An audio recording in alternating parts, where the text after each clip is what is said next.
From Hollywood, Lurene Tuttle in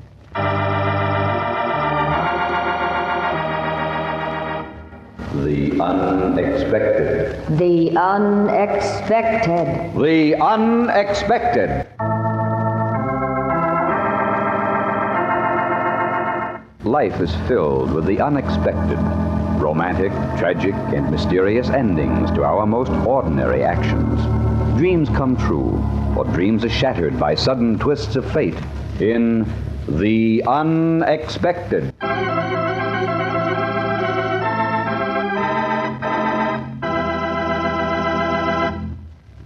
And now, Lurene Tuttle, outstanding radio and screen star in Understudy, a drama of the unexpected.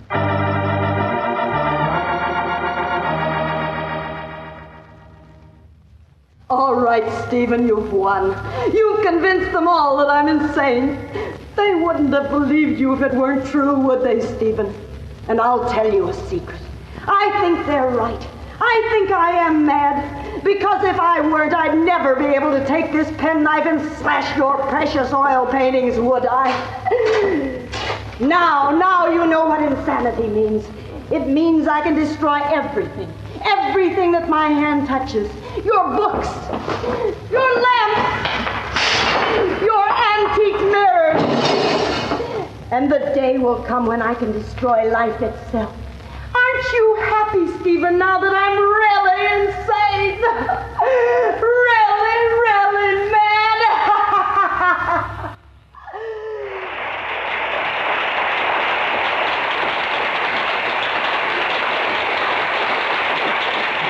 And the great Marian Danton has finished another performance. How many curtain calls will she take tonight? 6, 7, 8 curtain calls for a cheap, phony job of acting that a second-rate amateur would be ashamed of. But because she's Marian Danton, they'll clap until their hands are raw. And just because I'm an understudy, they'll never know how that part could be played. But I won't get the chance. No, I'll stand here in the wings night after night waiting for the opportunity that will never come. Never. Unless... Yes. Unless something should happen to the great star. Unless Marian Danton should become ill. Or better yet, have an accident.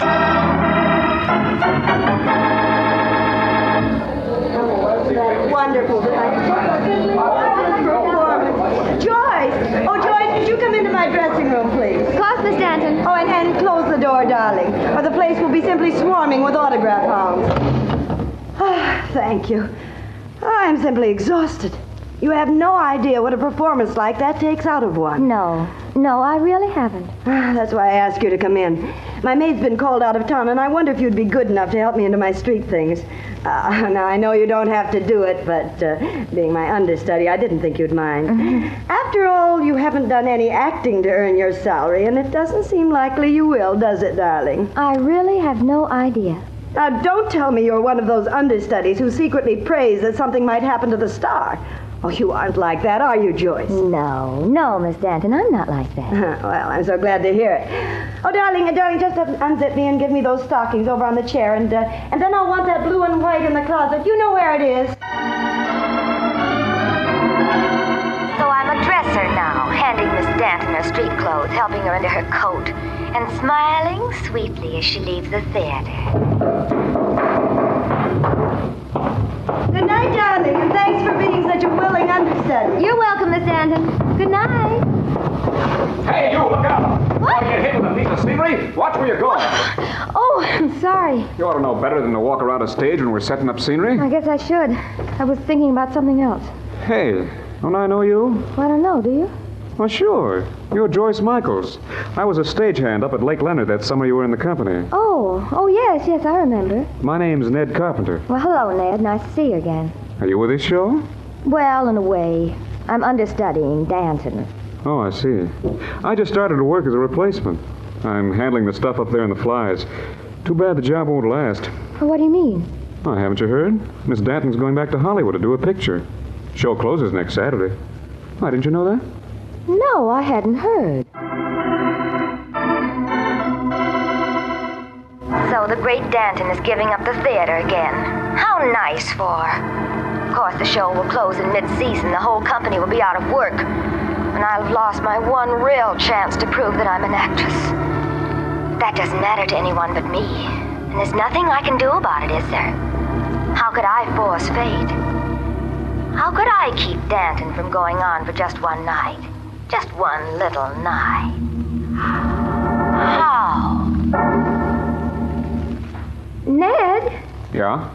you said you were working in the scenery up there over the stage. Yeah, that's right. Are you up there while the play's going on? Sure. Must be funny to be able to look down and watch a show. Can you see the actors? Yeah, the tops of their heads, anyway. Of course, you don't get much of an idea of what the play's about. No, I suppose you don't. Anyway, I'm too busy to pay much attention. I'm all alone up in the flies. I see. Say, why don't I let you take me home? Well, why don't you? Well, since you insist, Ned, I think I'll give in.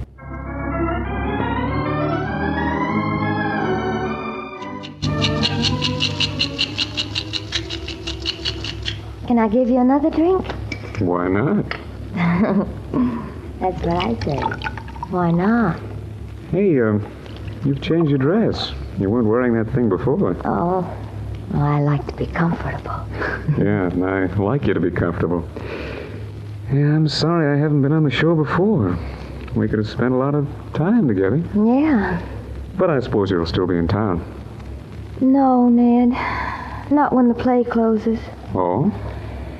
No, I'm broke. I'll have to give it up and go home. Oh, that's a shame. Oh, I don't care so much for myself, but all the rest of the cast and the crew, they'll be out of work, too. Yeah.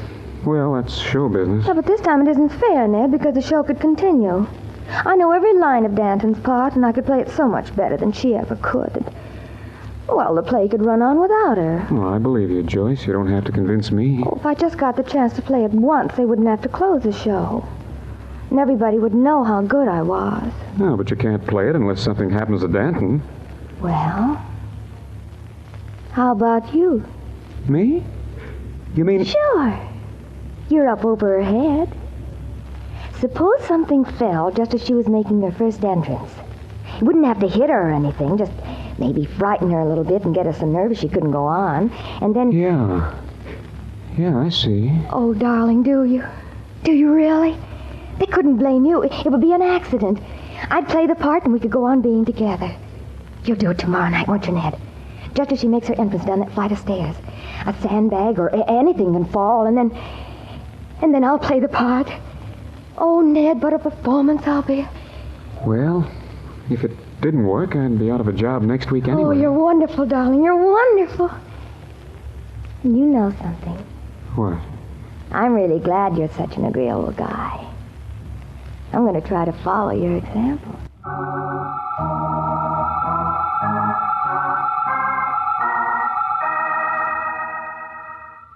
30, curtain time. The audience sits back, shuffling programs, waiting for another Marion Danton performance. But Miss Danton will be indisposed, unable to appear, replaced by an unknown. But by the time the show ends, they'll be applauding, giving curtain calls to a new star, to Joyce Michaels. 8:32. Danton sits in her dressing room. She rubs an extra dab of grease paint into the circles under her eyes, gives a silent jerk to her costume, and walks toward the wings. 8:35. Danton's walking up the backstage steps and across the platform to her entrance. Now she stands there waiting for her cue. She can't see Ned, far above her in the flies. Can't know the danger that lurks over her head. Ned looks down, just able to make out the white cap she's wearing. And then he raises his hand and something whips past Danton's face, falling, crashing downward. She's hurt. Not badly, but she can't go on. Now they're remembering me. Mr. Beaton, the stage manager's walking toward my dressing room. In just a moment, he'll knock on the door, and my lucky break will step in and tell me to get ready for my first night on Broadway. Come in.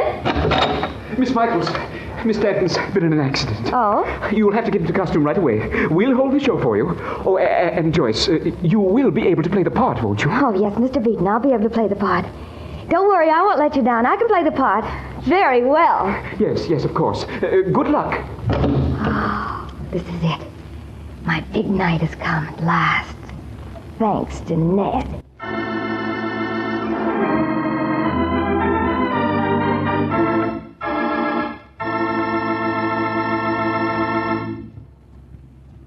You think the story is over, don't you? But wait. Fate takes a hand. Wait for the unexpected. And now for the surprising conclusion of Understudy, a Hamilton Whitney production starring Miss Lurene Tuttle, written by Robert Libet and Frank Burt, and directed by Frank K. Danzig.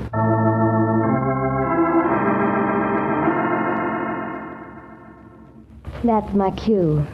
Now I smile, open the door, and step on stage for my first entrance.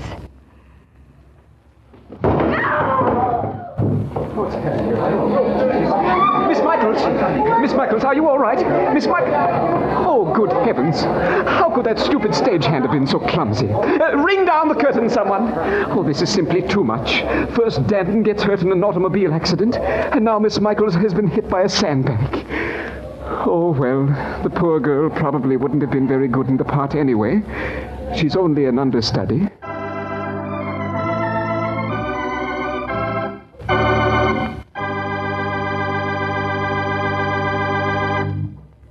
Understudy starred Miss Lurene Tuttle.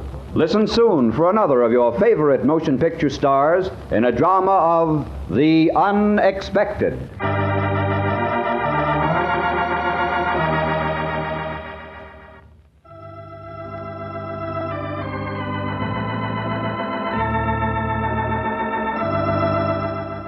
This program was transcribed in Hollywood.